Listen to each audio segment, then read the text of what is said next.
Hi, welcome back to another very exciting mini-sode of Analyze Scripts podcast with me, Dr. Katrina Furey, a Yale-trained psychiatrist.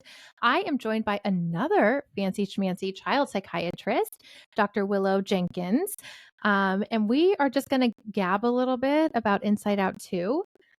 Because as two psychiatry moms, we obviously are obsessed with this movie. And we just thought it'd be kind of fun to sort of drop this in both of our feeds. And I guess everywhere else we figure out how to drop it. We'll do it. We're Yeah. absolutely obsessed. Thank you for having me on. Yeah, thank you for joining us. So for our listeners or our audience members who might not know, Willow is a child psychiatrist who specializes in consultation liaison and emergency room psychiatry at UCSD in San Diego, and then you also do some awesome work up in Canada. Which reminds me, do you know we've had a guest on our podcast a couple of times, Dr. Gila Kayoum, who she was one of my attendings in training, and now she's up at Harvard, but she also does ER in adolescent or child CL. So if you don't know her, you should, because she's awesome. Yes. I don't know her personally, but absolutely love any connections. You would love her. Yeah, she's so great. She is all about using fairy tales and explaining concepts in child and adolescent psychiatry. She does a lot of work with psycho-oncology, CL. So I'll connect you offline. But yeah, anyway, so Willow, dying to hear about some of your favorite parts of Inside Out 2. Goodness. Well, I'm a fan of the whole movie. I think it's fantastic. My kids loved it as well. Same. And I think it's really cool that they did the time in life that they chose for Riley to cover, just that entering adolescence time period where there's a lot of turmoil. And I think children can relate to, and also as adults, we can think back to our own experiences and definitely relate to it as well. So For sure. I like the whole thing. There's a couple moments for sure that stuck out, and I think everyone's favorite character, which I have with me. Anxiety.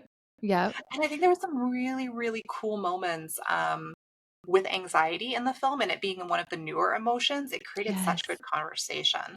Yes. So maybe starting talking about anxiety a little bit. I totally agree. First of all, I loved the way anxiety was drawn. Like, I love that it was orange, that it had all this crazy hair, so much energy. My son keeps asking me, why does anxiety move so fast? And I keep telling him, like, that's what it feels like. Like, when you have that, like, that's what it feels like. I think if anyone's experienced anxiety, like, that's what it feels like, when he's like holding on and it's all swirling around you and you're having the panic. I just thought, like, I could not have imagined a better way to visually depict what it's like to have anxiety. No, completely. It's like the thought spiral was accurately depicted as like a tornado. Yes, exactly. Like, I will never forget when I was in medical school. I feel like the first time I realized, oh, I'm experiencing anxiety, because, like, I don't know, growing up, we didn't use that word. Like, I really don't think it was until I was in medical school, really stressed out studying all the time, that I realized, like, wait, what is that? But I was at the grocery store the night before a huge exam. I was so nervous about it. I felt underprepared. I was studying like crazy. I probably had way too much caffeine that day, wasn't sleeping enough, and I decided I needed new mascara, like right then. And so I like go to the store, and then I remember I can still feel it in my body, like looking at the wall of mascaras and feeling so overwhelmed by all the choices and not knowing which one to pick. And like, do I want this one? Do I want that one? And there's so many choices. And do I want volume? Do I want length? Do I want the tubes? Like, do I want waterproof? There were so many choices. And I just felt so overwhelmed, and like the chest tightness and everything. And I was like, why am I so anxious about this? This is really not that big of a deal. But I like really remember it, and it feels like that tornado, right? No, completely. And that anxiety is like latched onto something not all that Exactly. important. Exactly. The displacement and like all the stuff, right? Oh my gosh. So I totally agree. I loved that so much. And I also loved ennui. And I loved your recent post about ennui. Oh, ennui, you mean wee wee? Oh my gosh. Just so funny how he's like slithering around, just like. The best, and with the phone. Oh, No, my kids got a kick out of ennui. I thought it was, and the French accent was too good. oh, it was so perfect. And also perfect emotion to start feeling in adolescence, and like I love too how in Inside Out 1, they did this as well, but especially in Inside Out 2, how you see that all of our emotions, they're not good or bad. They're useful at different times, and sometimes they're excessive, depending on your frame of mind and what's going on, and so I just loved the part where Henri's like, "That's what pockets are for," when she's, like, trying to figure out how to fit in with the hockey girls and, like, "Where do I put my hands?" and stuff, like, it was so funny. So relatable, right? Yeah, So relatable. yeah. No, and I think that's such a takeaway from the movie is really showcasing that no emotion is bad, and Right, really encouraging kids to make sure that they feel all of their emotions. Because I certainly see kids that run into trouble when they've tried to suppress certain emotions or for been sure. told you can't express this, because it always comes out. It's a Right, matter we of see when and that. how, but it always does come out. So, I mean, anger was a perfect example. I think in the opening scene where Riley's playing hockey, like Mhm. anger takes the control panel in a super helpful, healthy way and Yes, helps a motivate great her. way to channel it. Yes. And so I thought that visual was particularly impactful for kids because frequently anger is always thought of as bad. Like, don't get angry, don't show that you're upset. Mhm, And I feel like that's one that still, even in schools, really gets mhm. um, you know, yeah, really gets kind of suppressed. And so showing kids Yeah, that there's a healthy way to express that emotion, it's an emotion everybody has, is so key. especially girls. I Mm. loved that this was a girl doing an aggressive sport. I really loved that. I So, well, and I'm really loved Canadian, that. so like the hockey was just so dear to Oh, my heart. I was yes, like, oh yes, we got a hockey girl. yes, exactly. My family, my kids and my husband are really into hockey, so it's also very exciting for us. Yeah. But again, it is such an aggressive sport. Mhm. And again, I would have loved whatever they picked Riley to do, but I really loved seeing a girl doing a very athletic, very aggressive, sweaty, smelly sport. I just No, loved it. absolutely, and they did a really good job in depicting a wide range of, like, female friends in terms of Mhm. diversity, and so I really appreciated Yes. that because I think frequently we get images in children's shows and cartoons of Mhm. very one-dimensional type of, like, female character, especially in adolescence, and Yes. so I really appreciated, yeah, just the way that they showcased all these different ways that you can still be, female presenting and how that Mhm. can look. 100%. I noticed that too. Even like their body types, different body types for different friends. And I think there was one friend wearing a headscarf. And I loved all of that. And that it was all just, I love when it's not the focus, like it just is. Exactly. Like I don't know if you saw maybe a year or so ago now, maybe even longer, there was like a Buzz Lightyear movie that came out a couple years back. And I think in that movie, one of the main characters, a woman, was like married to a woman, and it just was. It wasn't like the focus of the movie. It wasn't. We didn't talk about it, but it was just presented as like, oh yeah, that's my partner, and I just love that. I love like my kids seeing this stuff and not like almost like not asking questions because it's just normal. I think it's Well, just great. I think it is great because I think that is the way that most kids do view the world, and it's us as adults Right. that feel the need to over explain or Yes. or introduce when if Hmm. things are just presented the way that they truly are. Um, as adults we always talk too much anyways. It's like kids don't We need all do. the words. Yes, we totally do. And I talk a lot, so but thinking about that idea of, how the movie is just normalizing and validating and okaying all the different feelings, I'm curious to hear your thoughts about the suppressed emotions.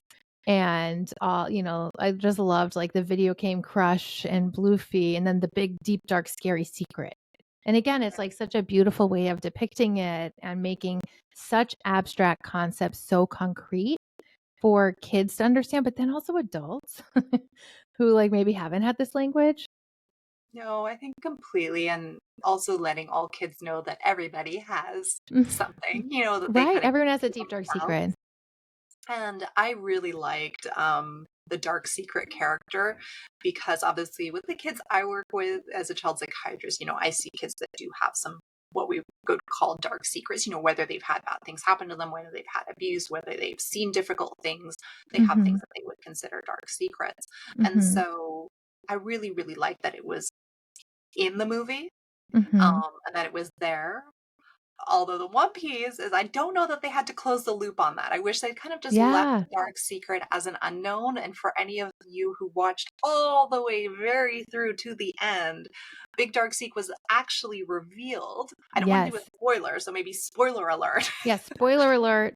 Spoiler alert. But we did learn what it was. So I'm curious before it got, so obviously we both stayed through to the very end to hear the deep dark secret, obviously as shrinks, I'm like, who was consulting here? Like, how do I get in touch with them? Like, this is a cool job. But yeah, then they revealed it. And at first I was like, ooh, what's it going to be? What did you think it was going to be? Or did you have a hope for what it was going to be? Or were you hoping they just didn't? They just left it open to interpretation? I truly hope they didn't, because I Okay. really hope that each child could think the Mm-hmm. big dark secret was whatever resonated with them. And I think there's such power sometimes in not always giving an answer. Yeah. Because I think whatever the big dark secret was going to be, it wouldn't be everybody's secret, right? Some Right. children have a Right. different secret. So I kind of like that it was left without an explanation. But truthfully, I did think that perhaps the big dark secret might have been related to Riley's gender or sexual identity. That's There'd what been I was kind of some thinking. hints to that throughout the movie. Yes. But obviously we don't know, but that's kind of Right. where I thought potentially this was leading, especially when I think Joy had told Big Dark Secret it's not quite time yet. Like, Yes. wait a little bit. Exactly. And I don't Exactly. know that we had been introduced to Riley dating or anything like that hadn't really been a theme. So I wasn't sure if it was potentially like that's what it was alluding to.